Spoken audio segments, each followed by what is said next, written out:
Right, so let's just do a review of the things that we did in class today. So I just have a scene here with some objects with some colors and shaders on them. Okay, so I'm going to turn on Mental Ray. I've actually already done that, but I'll just go over how to do it. So it's a plugin. So if you don't see it in your settings selections here, I see mine, but that's because I've already turned it on.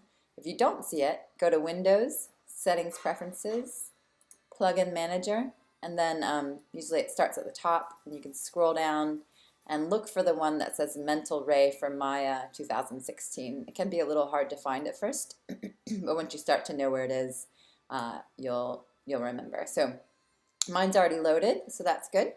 So then when I go back to my settings, my render settings, which I get to right here, so there's these different render windows here. Once I press my render settings, I can then, this is the render engine we've usually been using. I can go down and I can choose Mental Ray. Okay, so if you want to use the physical sun and sky, it's a really nice thing. We can move over to the tab here in the Mental Ray. If you notice, let's go back to Maya Software. In Maya Software, there's only 2 tabs. Let's go to Mental Ray. And there's a number of tabs. One of them is called Scene. It'll have several different things. But let's just look down here under the Environment tab and look for Physical Sun and Sky. And we can just press Create there, and it'll create a physical sun and sky. We can see that our scene has a new object in it. It may not be obvious at first, but it has a directional light there. It's also created physical sun and sky, which we'll look at in just a second. But I'm just going to tilt my camera up a little bit so I can kind of be sort of looking at the horizon, something like that. Make sure to save before you render out. I've already saved my scene. I've already made a project window and saved my scene. So let's just see what that looks like when we render it out. I'm just going to press my render button right here. And it'll probably take longer, so you'll just have to be patient. And there it is. It's created a physical sun and sky. And it may not be obvious at first what's happening, but let's just take a look here. So if you don't see this open here in your attribute editor, there's an easy way to get to it, which is to click on your sun there in your scene. If you don't see the sun, if it's hard for you to find it, there's another solution, which is to go to Windows Outliner. So again, that was Windows Outliner. And the Outliner is really handy because it shows you everything that's in your scene. So there's my plane, there's my torus, my donut shape, there's my cylinder, there's my sphere. And there is my sun direction. Okay, so that's what I wanted to get there. I'll just move that over to the side. And I look here in the attribute editor. Remember, if you don't see attribute editor, you can press Control A. I look over here in attribute editor, I see something called sun shape, sun direction, sun shape, default light set, and Mia physical sky. So let's check out Mia physical sky. I'm just going to close that. And let's just take a look at some of the options here. There's a number of different things here. One here is the ground color. There's the sun intensity, the sun disk scale, the horizon height. If we go back and we look at our last render, which we can get to if we open this window here, so that was the render button, and then this is render view. We'll see our last image, and we can see that the horizon is there. It generates this kind of bland looking color. You'll see here it's the ground color horizon, and you can see it kind of gets sort of hazy in the background. All right, so say I want to compare this last render, my squeaky chair there. Say I want to compare this last render to a new render without having to like save it out under here. So there's something called a keep image tab, which is really handy. It's right here. And if you press that, it's going to keep that last image. And now let's just see what happens if we make a change in the scene. Like let's change our ground color. So I'm back here in the window, and I'm going to double click on the ground color. And maybe I'll make the ground color like a, sort of like a blue. Or let's let it contrast. So I'll make it like a greenish color. Okay, So then let's come back here. We've already saved. Remember, we pressed that to save. And then let's render again, which you can do here. It's a similar looking thing to here, but it's here in the render view. So press that, and we'll get a new image here, and we'll see that the ground plane is now green. That may or may not be what you want. It really depends. You can also lower the ground plane. So if I look back over here, again, close that out if you want. Remember, I've selected the sun, and that's why I can see all this stuff. Okay, so I'm going to look over here in the Mia Physical Sun and Sky. I'm going to lower my horizon height. So the ground plane has a horizon height. What if I put in -2? I go back to my render view window. That was the last one. Let's save that for comparison. Keep image. Okay, and then let's render again. And now once it finished rendering, it looks like it fell below this ground height, which is, is good. It's that's kind of what I wanted. If it's not what you want, you can change it. So let's just compare. So I'm going backwards. I'm just pressing this little backwards button here. And there's my 3 different renders. You can also move it by moving the slider here, whichever is easier for you. So you can see the different things that you've changed here in the render window. Okay, so maybe that's okay for now. You can also see the way that the sky looks. You see how it's a bluer color, and it's because the horizon is a little lower. Let's investigate that a little bit. Let's bring that horizon back up by 1 point. I'm going to bring it to -1. Again, save for comparison, render again, and again, your render times are going to be a little greater. So if you look now, you may not see too much of a difference, but the color of the ground plane does influence the color of the sky a little bit. Not a whole lot, but you can see the difference here between that one and this one is that the sky is not quite as, the sky is bluer when the ground plane is lower. Hopefully that'll start to make sense soon. I'm going to change the ground plane color again. Maybe I'll make it a closer color to my floor here. Maybe a little darker. All right, now I'm also going to change something about the sun direction. Again, if you can't find your sun in your scene, you can go up to Windows Outliner and choose your sun direction. Okay, now I'm going to move that sun direction around. If we press 4 on our keyboard to go into wireframe mode, we can kind of see that the sun is made up of these arrows that point this way. We can change the direction of that if we want. But let's just kind of get a sense of what it's doing. Basically, this sun direction is very much like the light's directional light. It works. It's kind of trying to mimic the sun. So if it's pointing straight down like that, it's going to try to mimic broad daylight. Okay. So let's go back to where we were, or somewhere like that. And then this is our last render. I'm going to save it, render again. And now we see that the colors of the sky have changed and the shadow position has changed. So it's good to compare these two once it's done, because we can see that before the shadows were longer and they were slanted to the right of the scene, and now they're more or less on top. And you can also see the color or the reflection of the sun up there at the top of that sphere as opposed to it being right there. So let's just keep moving that sun around. What if we move it almost horizontal to the plane? And then let's just render again. We'll save that out for comparison. Render again. And you'll get a very different scene. Now, it's still rendering, but now you have a much kind of later time of day look, and it looks like the shadows are off the plane, so we may have to change that a little bit. So let's have it go down a little bit more. Actually, you know what, let's bring it up in space. I'm going to move it, and now I'm going to point it at the camera. Okay, so, and let's just see what happens when we do that. Save out.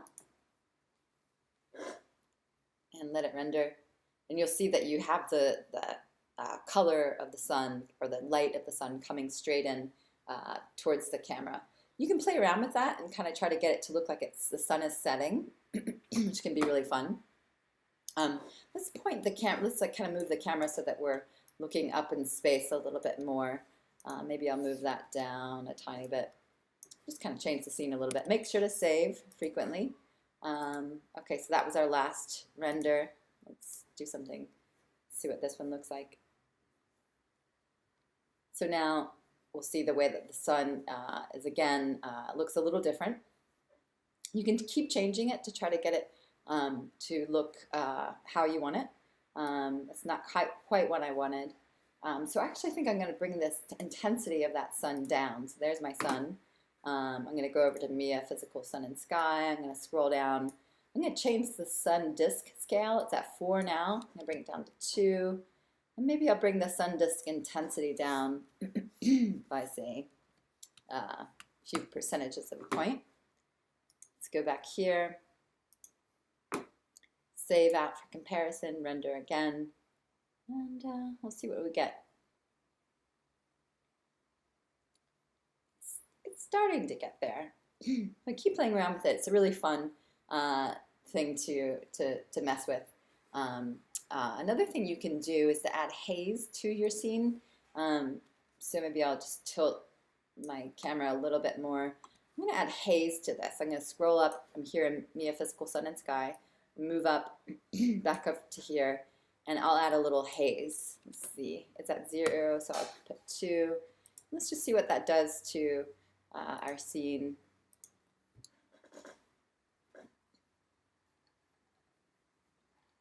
You can see that it's starting to shift, excuse me, the color of the sky.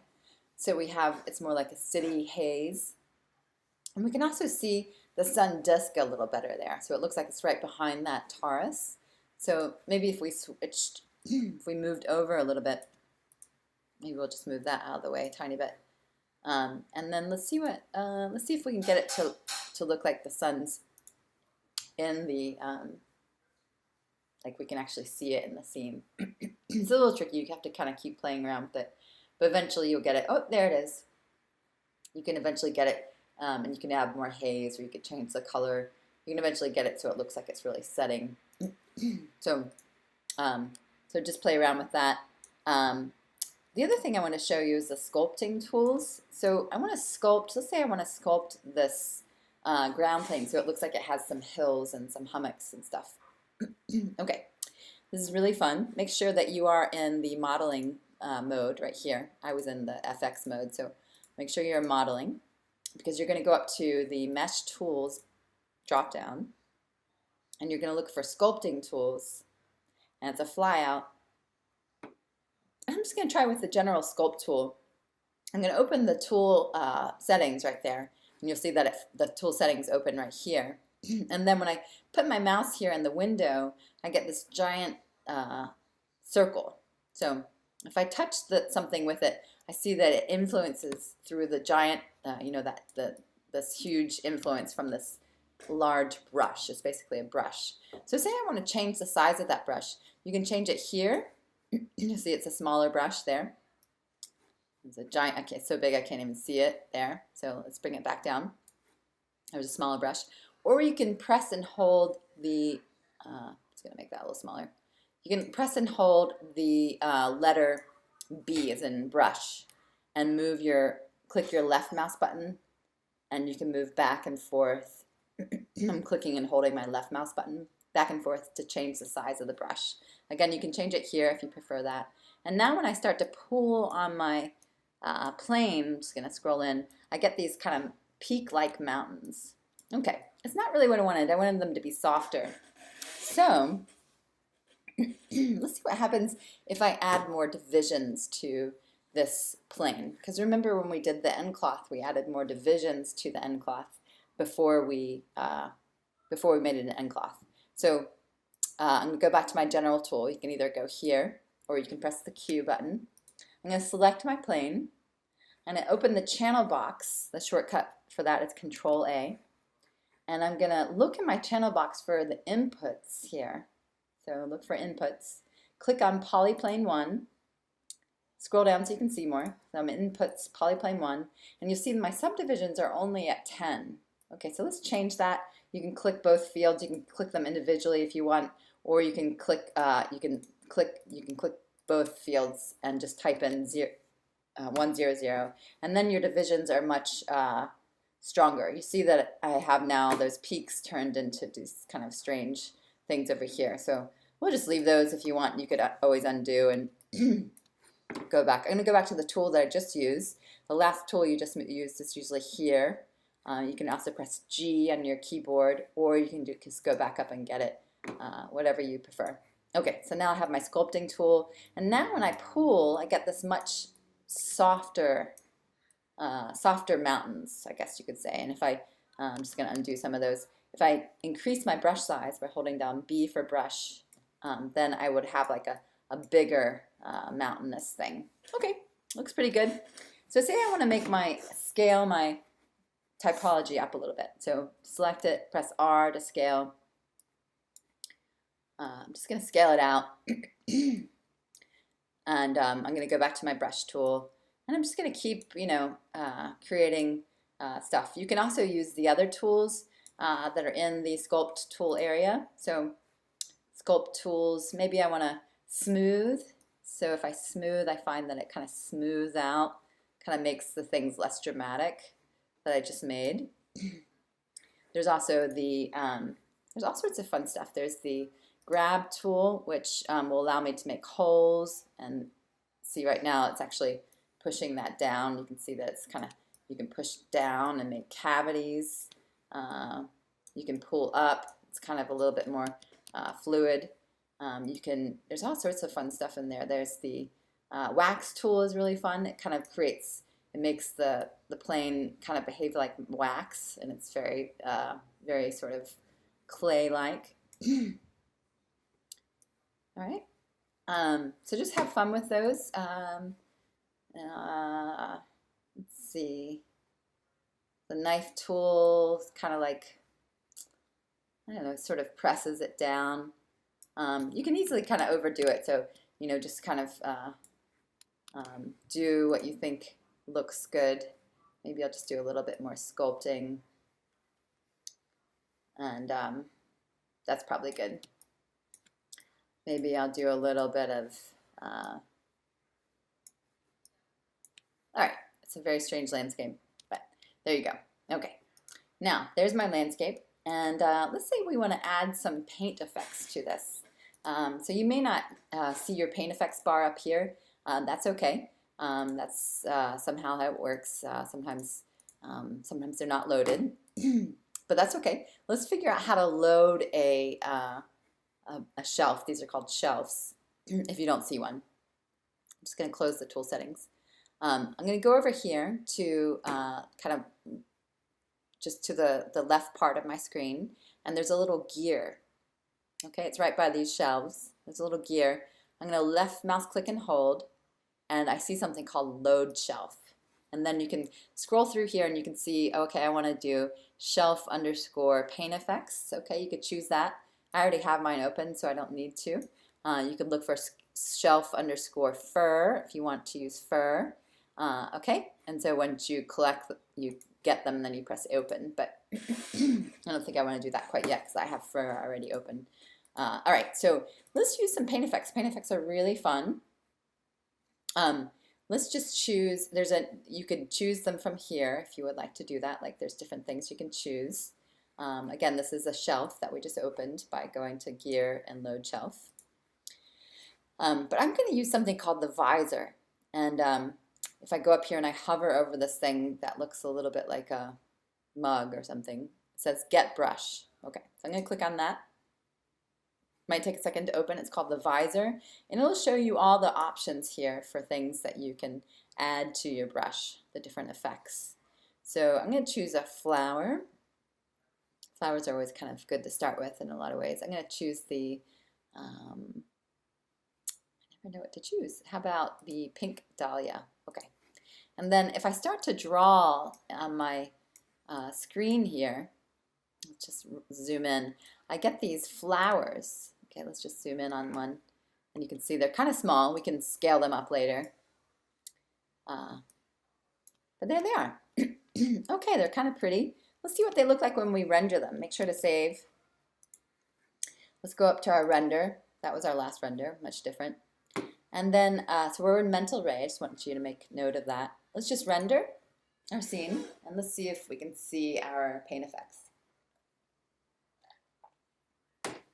Okay, so we don't see any paint effects. Now, that's a problem. The reason is that Mental Ray will not render, at least as far as I know, will not render paint effects unless you do something to them. In the last version of Maya, it was a little easier, but this one I haven't quite figured out all the tricks. But one way to do that is really taking its time.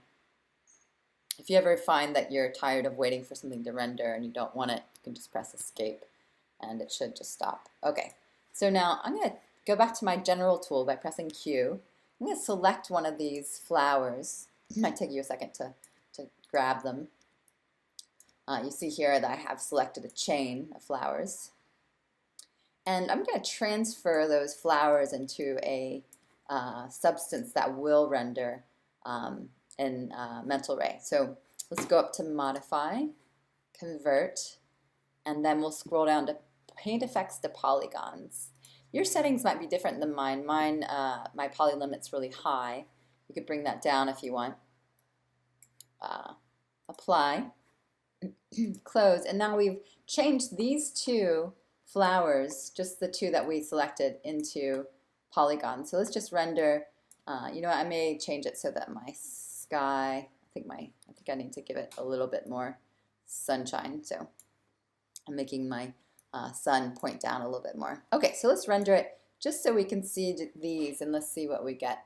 Okay, so that was the last one. Let's render, again, it might take a little while because of this addition. So now, okay, so that flower is rendering. Great, that's what we wanted. I don't need to finish the rendering, so I'm gonna press escape. And then, so now we just have to do that to all the flowers that we want to render. Again, if you're having trouble selecting things, you can go to Windows, Outliner, and here's your strokes for your, there's some strokes, there's another one behind there, and you can modify, convert paint effects to polygons. This will slow down your machine considerably, so make sure to save frequently because it will crash occasionally. Okay, so maybe I'll just do a few more of these. I won't do them all because paint effects are great, but they also can be problematic. They're tough on your render engine. I'm having trouble selecting that one. So maybe I'll go to my outliner. Let's see, which one is that? I have a number of these. Okay, I want to translate those. Modify, convert, paint effects to polygons, and there we go. And let's see what it looks like. Oh, no, you know, actually you can now scale them up if you'd like. So I'll scale them up. But here's a good lesson here. Okay, notice that when I converted the manipulator, this is the manipulator for those dahlias, snap to the center of my grid. But what if I want them to be the center of my object? The way to get it back to being centered is to go to Modify, Center Pivot, and you might just find that to be a lot easier. Okay, so good enough. Now the last thing I want to show you is I want to show you that these dahlias, these flowers, are not attached to this ground plane. They are attached to the grid. Let's just prove that. I'm going to move it out of the way, and I see that there's my dahlias. They're right there. Okay. But what if I want them to be attached to the ground plane? Well, I'm just going to get rid of some of these flowers because they're taking up a lot of render space. And then, there's one over there. Now I'm going to bring my ground plane back up,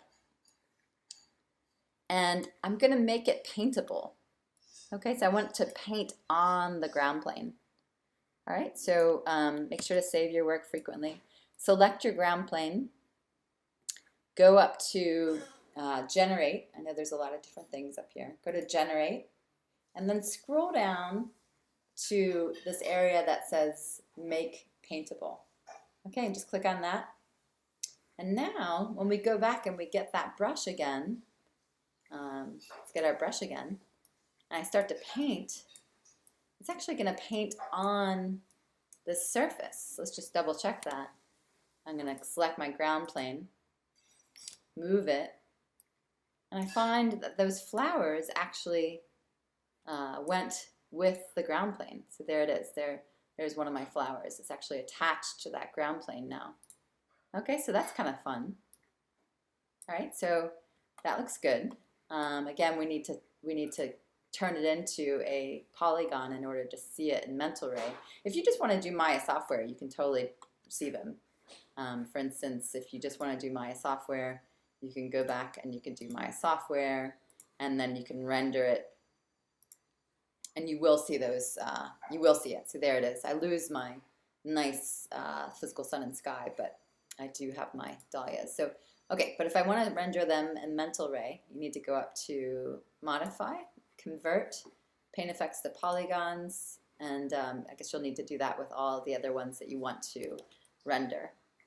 All right, so I may have only done that for a few.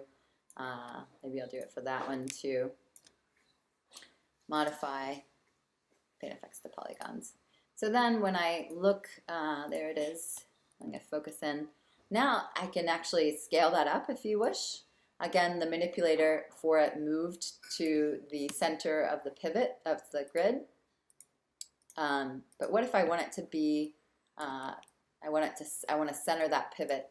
So again, go up to Modify, Center Pivot. Okay, you have to do that for the whole flower.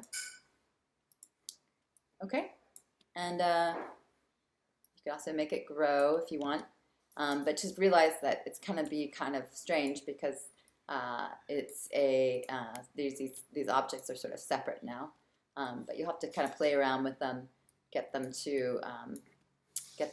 properly in there. You may want to scale them before you change them to polygon, so might be a little easier.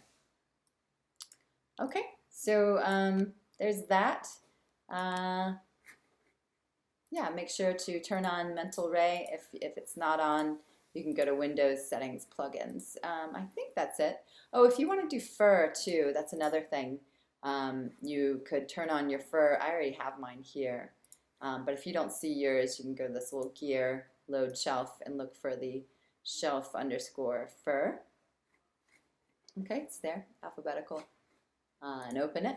But I have it already, so if you want to add fur to your ground plane, you can do that. So select it. This is one called grass. You could also add, duckling hair, calico cat. Let's just add grass. Now I don't see any representation of it in this window, but if I render, save before you render. It's probably going to take a long time to render. So that was our last render. I'm not going to save it. There's no need really. And once it starts to render, you'll see this grass. I may not let it render all the way through. And fur is fun because it covers the whole ground plane, and you don't have to transfer it into a polygon. So fur is a lot of fun. You can change the different aspects of it. I'm just going to press Escape to stop the render. Now, if you want to change some of the things about fur, I'm selecting the object that I put fur on. I'm just going to click over. You see all these different aspects of the object. Click on grass, and you can change the color. You can change the length. Okay, one final thing. In order to see some sort of representation of that fur in this window, it is possible. You just have to change the way that this window is being rendered, and that you do with this button right here, Renderer, and just switch over to Legacy High Quality. And then you can see at least an approximation of that grass. So like for instance, if we change the length, you can see that it's making the length grow. Okay, so that's about it. Make sure to save your work as frequently as you can, and let me know if you have any questions.